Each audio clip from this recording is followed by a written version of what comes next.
మాజీ మంత్రి మల్లారెడ్డి కోడలు బీజేపీ కార్యాలయానికి వెళ్లడం చర్చనీయాంశంగా మారింది. పార్టీ సంస్థాగత ప్రధాన కార్యదర్శి చంద్రశేఖర్ తివారీని ప్రీతిరెడ్డి కలిశారు. గత కొంతకాలంగా ప్రీతిరెడ్డి బీజేపీలో చేరుతారని ప్రచారం జరుగుతోంది. ఈ నేపథ్యంలో బీజేపీ కార్యాలయానికి వెళ్లడంతో ఆమె బీజేపీలో చేరుతారనే ప్రచారానికి మరింత బలం చేకూరింది. ఇటీవలే కుటుంబ సభ్యులతో ప్రధాని మోదీని కలిశారు మాజీ మంత్రి మల్లారెడ్డి. అటు గతంలోనూ బండి సంజయ్తో ప్రీతిరెడ్డి భేటీ అయ్యారు.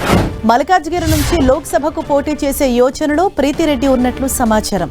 అయితే మల్లారెడ్డి కాలేజీలో సామూహికంగా పూర్తి వందే మాతర గీతాలాపన కార్యక్రమానికి చంద్రశేఖర్ తివారీని ఆహ్వానించేందుకు ప్రీతిరెడ్డి వచ్చారని బీజేపీ శ్రేణులు అంటున్నాయి.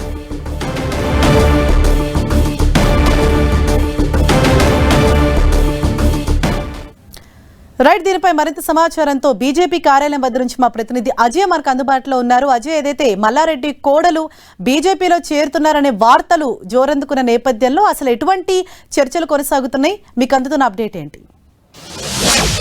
బీఆర్ఎస్ ఎమ్మెల్యే మాజీ మంత్రి మల్లారెడ్డి కోడలు బీజేపీ కార్యాలయానికి వచ్చినటువంటి పరిస్థితి మనకు కనబడుతుంది. ఆయన బీజేపీ సంస్థాగత ప్రధాన కార్యదర్శి చంద్రశేఖర్ తివారీతో ప్రీతిరెడ్డి భేటీ అయింది. అయితే గత కొంతకాలంగా బీజేపీలోకి మల్లారెడ్డి ఫ్యామిలీ వస్తుందంటూ పెద్ద ఎత్తున చర్చ జరుగుతుంది. వరుసగా ప్రీతిరెడ్డి బీజేపీ నేతలను కూడా కలుస్తూ వస్తుంది. ఇటు బండి సంజయ్ని కానీ, కేంద్ర మంత్రిగా ఉన్నటువంటి కిషన్ రెడ్డిని కానీ, అదేవిధంగా ఢిల్లీలో బీజేపీలో కీలకంగా వ్యవహరించే ఒక అధినాయకుని కూడా కలిసినట్టుగా సమాచారం అవుతుంది. కొద్ది రోజుల కిందము మల్లారెడ్డి తన కుటుంబ సభ్యులతో కలిపి స్వయంగా నరేంద్ర మోడీని కూడా కలిసినటువంటి పరిస్థితి మనకు కనబడుతుంది. ఈ సినారియా అంతా చూసుకున్నట్టయితే బీజేపీలోకి మల్లారెడ్డి తొందరలోనే జాయిన్ అవుతారన్న చర్చ చాలా జోరందుకున్నటువంటి పరిస్థితి కనబడుతుంది. ఆ చర్చకు మల్లారెడ్డి కోడలు ప్రీతిరెడ్డి ఈరోజు బీజేపీ కార్యాలయానికి రావడం అనేది మరింత బలం చేకూరుస్తున్నటువంటి అంశంగానైతే చెప్పవచ్చు.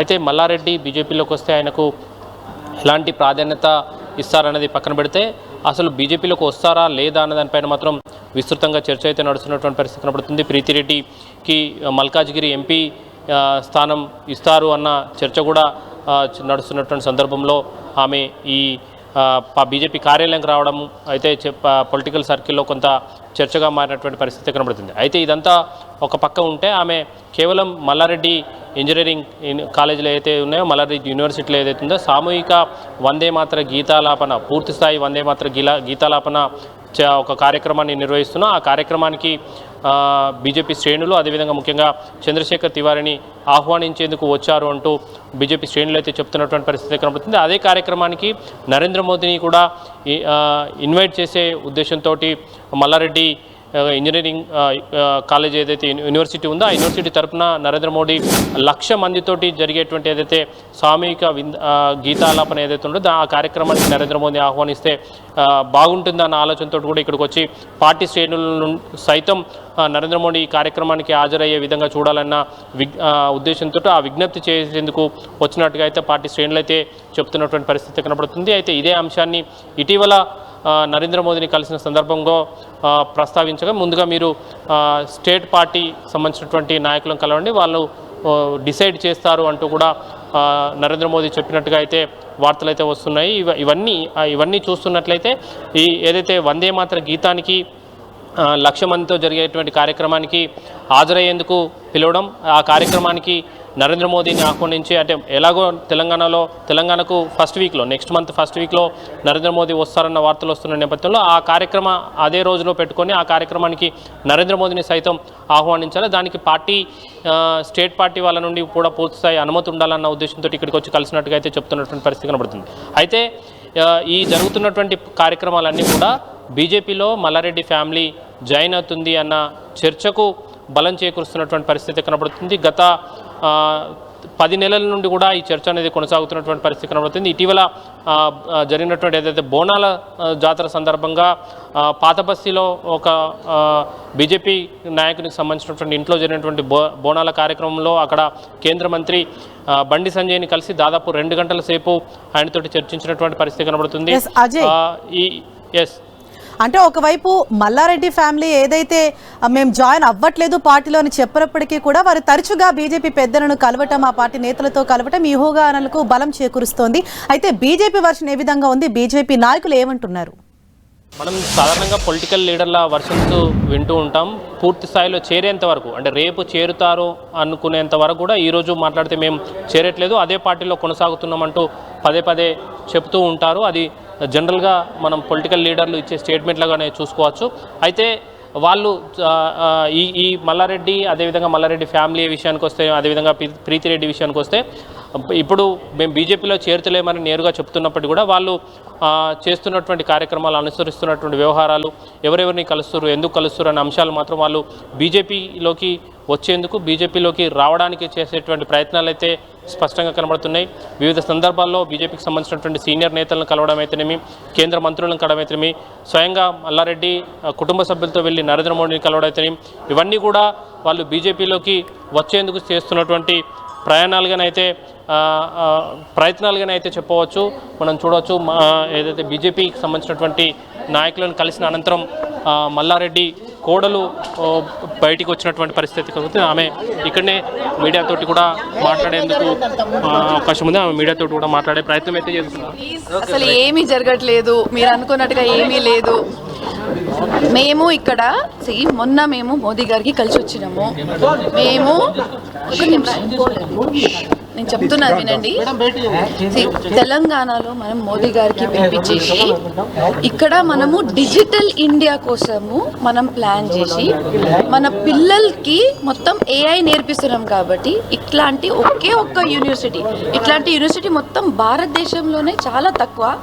AI in each and every field, టెక్నాలజీనే కాదు, మెడిసిన్లో, డెంటిస్ట్రీలో, అగ్రికల్చర్లో, ఫార్మసీలో, అలైడ్ హెల్త్లో, ప్రతి ఒక్క క్షేత్రంలో మేము ఏఐ పిల్లలకి నేర్పిస్తున్నాం.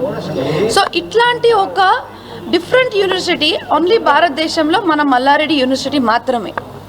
సో దీనికి ప్రస్తావంకి, దీనికి పిలవడానికి, ఈ ఓపెనింగ్కి పిలవడానికి మేము మోదీ గారి దగ్గరికి వెళ్ళినుండే.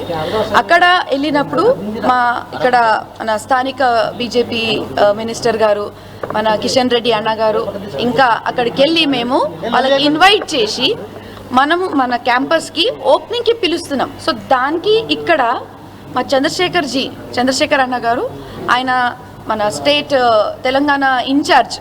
సో ఆయనకి మనం కనెక్ట్ కావాలి కదా, ప్రతి ఒక్కరికి మనం కనెక్ట్ కావాలి కదా. ఎందుకంటే మోదీ గారు వస్తున్నారంటే ఇక్కడికి వస్తే ప్రతి ఒక్కరు కూడా మనం అందరం కలిపి, అంటే భారతదేశం ప్రైమ్ మినిస్టర్ ఆయన మన ప్రధానమంత్రి మన రాష్ట్రానికి వస్తున్నారంటే మన హైదరాబాద్ ఏముంది, మన తెలంగాణ ఏముంది, మన స్టూడెంట్స్, మన ఎడ్యుకేషన్ సిస్టమ్ ఎంత పవర్ఫుల్గా ఉంది, అది మనం చూపించాలి కదా. దీనికి ప్రతి ఒక్కరికి ఇన్విటేషన్ ఇవ్వాలి. నేను ఇక్కడ వచ్చింది ఇన్విటేషన్ ఇవ్వడానికి చంద్రశేఖర్జీ గారు. ఎందుకంటే ఆయన ఎన్నో సంవత్సరాల నుంచి ఇక్కడే ఉండి, ఆయన ఒక యూపీ నుంచి, ఆయన actually is from UP. So is a incharge, కాబట్టి ఆయనకి ఇన్విటేషన్ ఇవ్వడానికి వచ్చాను, ఇంకా ఏమీ లేదు.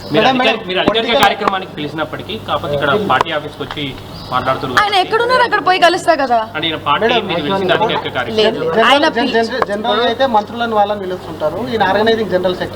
అంటే ఇప్పుడు మోదీ గారు వస్తారు కదా.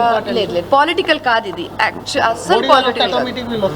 అవును, ఎందుకంటే ఇప్పుడు మోదీ గారు వస్తున్నారంటే ఆయనకు సంబంధించిన ప్రతి ఒక్క పర్సన్ కి మనం ఇక్కడ కలవాలి. మన ప్రతి ఒక్కరికి, లక్ష్మణ్ అన్న కలవాలి, అందరికీ కలవాలి, రామచంద్ర గారికి కలవాలి. మన స్టేట్ అది మీరు టాక్ అట్లా ఉంది, కానీ నేనేం బీజేపీ చేరట్లేదు. ఒక educationist, I'm an educationist, I'm a doctor. నా కింద ఇంతమంది స్టూడెంట్స్ ఉన్నారు, వాళ్ళకి నేను ప్రమోట్ చేయాలి కదా. హైదరాబాద్లో మన ఎడ్యుకేషన్ సిస్టమ్ని నేను ప్రమోట్ చేయాలి కదా. అది ఇంకా ఎవరికి చేయాలి? భారతదేశంలో చేయాలి కదా. నేను తెలంగాణలో ఉంటే కాదు కదా, మొత్తం ఇండియా లెవెల్లో. ఆయన అక్కడ అడుగుతున్నారు క్వశ్చన్, అందుకని ఈ మధ్య బీజేపీని బాగా ప్రమోట్ చేసేలాగా మాట్లాడుతున్నారు. ఎక్కడైనా త్వరలో చేరుతారు కుటుంబంతో సహా అన్నది. మీరు దయచేసి అట్లాంటి యాంగిల్ దీనికి తీసుకురాకండి. నేను ఏ పార్టీ కూడా జాయిన్ అవ్వట్లేదు. ఇప్పుడు కూడా మీరు చంద్రశేఖర్ జీ కూడా కలిసి కూడా నేను ఒక్కటే మాట్లాడినాను, మన భారతదేశం కోసం, ఒక నేషనల్ యూనిటీ కోసం, మన ఒక నేషన్ కోసం, మన నేషన్ ప్రైడ్ కోసం మనం పోరాడాలి, ప్యాట్రియాటిజం కోసం పోరాడాలి. మనం first nation first, self last, ఇది గుర్తుపెట్టుకోండి. అవునా? నాకు తెలీదు, నాకు మీరు చెప్తుంటే అదే మళ్ళీ నేను నేషన్ ఫస్ట్. అది ఎందుకు బీజేపీ అవుతుంది? ప్రతి ఒక్క సిటిజన్ ఎట్లా చెప్పాలండి, ప్రతి ఒక్క సిటిజన్ ఎట్లా చెప్పాలి? It is not about any party, it is about nation first. ఎప్పటికైనా